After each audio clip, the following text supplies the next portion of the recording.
রাখ ডাক নেই, কথাগুলো এখন জলের মতো স্পষ্ট।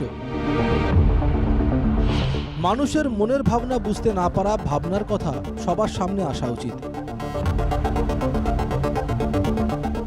পুলিশ কর্মী থেকে শুরু করে সাংবাদিক, দুই পরিবারের সবাই ভাবনার জন্যই প্রায় 36 ঘন্টা হয়রানির শিকার হলেন সবাই। শুক্রবার সকাল 11টা থেকেই তার নিখোঁজ হওয়ার খবর। তিনি গুয়াহাটির একটি স্কুলের মনোবিজ্ঞানের শিক্ষিকা, নাম তার ভাবনা শর্মা।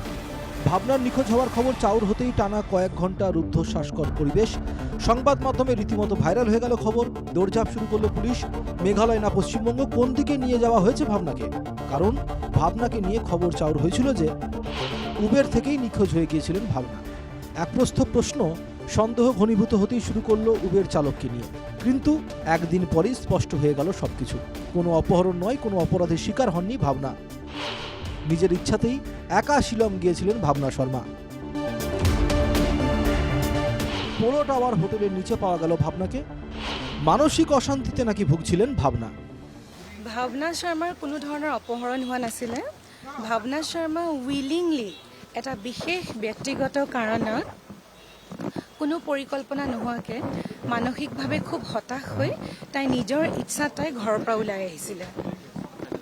আৰু ডিউৰিং ইনভেষ্টিগেশ্যন আমি এভিডেঞ্চ আমি পাইছোঁ যে টাইমলাইনটো এনেকুৱা, তাই ৰাতিপুৱা ঘৰৰ পৰা ঠিক 10:30 বজাত এখন ৰেপিড' লৈ আহি তাই AC পইণ্টত নামে। নিজেই তাই AC পইণ্টত বাইকৰ পৰা নামি তাই বাইকক পইচা দিয়ে। তাৰপৰা তাই খোজকাঢ়ি খুব বেগাই গৈ জালুকবাৰী ATMত সোমাই এভিডেঞ্চ মৰ্মে তাই ATMৰ পৰা 7,000 ৰুপিজ উইথড্ৰ কৰে।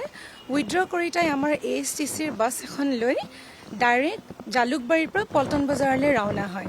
আৰু পল্টন বজাৰত তাই নামি তাৰ পৰা শ্বিলং বাউণ্ড এখন কেব লৈ তাই ডাইৰেক্ট শ্বিলঙলৈ যায়। ইতিমধ্যেই পুলিশের তরফে সবকিছু স্পষ্ট করে বলে দেওয়া হয়েছে। আই এম ইন ডেঞ্জার, সব টাকা নিয়ে গেছে, এইসব কথা এমনি বলেছিলেন ভাবনা। কোনো বিপদ ছিল না, কোনো আশঙ্কা, কোনো সমস্যার মধ্যেই পড়েননি তিনি। কিন্তু এরপরেও পুলিশ উদ্ধার করে তাকে গুয়াহাটি নিয়ে আসার পর পুলিশের সামনে প্রেমিককেই দোষী সাব্যস্ত করে বসলেন ভাবনা। প্রেমিকের জন্যই নাকি অশান্তিতে শিলং চলে গিয়েছিলেন ভাবনা। মানসিক অশান্তি। খুব বিশেষ এটা তাই পাৰ্চনেল ৰিজনত গৈছিলে। তাৰ ওপৰত আমাৰ ইনডেপথ ইনভেষ্টিগেশ্যন চলি আছে। ডিউৰিং ইনভেষ্টিগেশ্যন আমি আপোনালোকক জনাম। তাৰ কাৰণ শ্বিলঙৰ পৰা তাই খবৰ আহিছে। সত্যি প্রেমিকের জন্য অশান্তির শিকার ছিলেন কিনা ভাবনা, পুলিশ তা তদন্তও করছে। তদন্ত চলাকালীন আবার ভাবনার প্রেমিকের পরিবার থেকেও প্রতিক্রিয়া এসেছে। ভয় পেয়ে শুক্রবার বাবাকে ফোন করেছিলেন ভাবনার প্রেমিক। এখানেই শেষ নয়, রাত 2টো পর্যন্ত ঠায় বসে থাকলেন থানায়। কি খবর আসে তার অপেক্ষায়। ফোন কৰিছে, দেউতা তুমি ক'ত আছা? মই বোলো মইতো অফিচত আহিলোঁ বাবা, কিবা এটা কামত মোৰ মেডিকেল বিল এখন চাবৰ কাৰণে। ইছ ৰাম, মইতো ভয় খাই গ'লোঁ। কাটি হ'ব দিয়া, নালাগে। তাৰপিছততো গম পাওঁ সি কাপোৰ পিন্ধিছে আৰু চিধা চিধি ঘৰত গৈছে। থানাত গৈছে। ৰাতি 2টালৈ বহিছে, 10টাৰ পৰা। কি খবৰ পায়।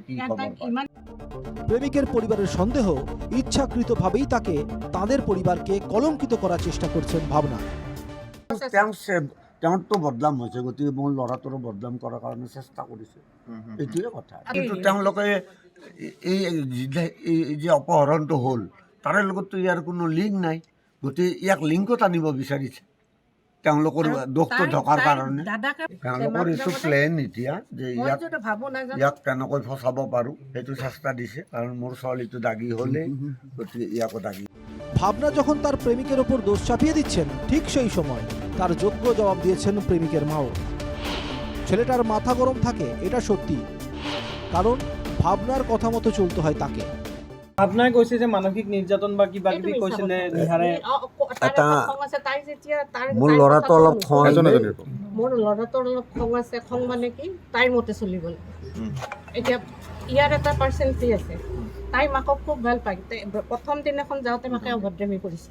মই যে সঁচা কথা কৈছোঁ খোলা খুলিকে, মাকে তাৰমানে তাৰ অমুক হ'ব তমুক হ'ব এইবিলাক কৈছে। ই অলপ ষ্ট্ৰেইট ফৰৱাৰ্ড ল'ৰা, গতিকে কৈছে যিদিনাখন বিয়া কৰা মই তোমালোকৰ ঘৰত যাম, এতিয়া নাযাম। উবেরে যাবার কথা বলেছিলেন ভাবনা, এটা ছিল মিথ্যে। আই এম ইন ডেঞ্জার বলে SMS করেছিলেন, এটাও ছিল মিথ্যে। সেই SMSটি তার প্রেমিককে না পাঠিয়ে মাকে পাঠালেন কেন ভাবনা? এমন অনেক প্রশ্ন তুলেছে প্রেমিক পরিবার। বিপজ্জনক কিছু ঘটল না, কিন্তু সবাই হয়রানির শিকার হলেন। এখন কিছু একটা বলতে গেলেই কেঁদে ফেলছেন ভাবনা। ভাবনার মনের ভাব বোঝা সত্যিই মুশকিল। Bureau report, NKTV Bangla.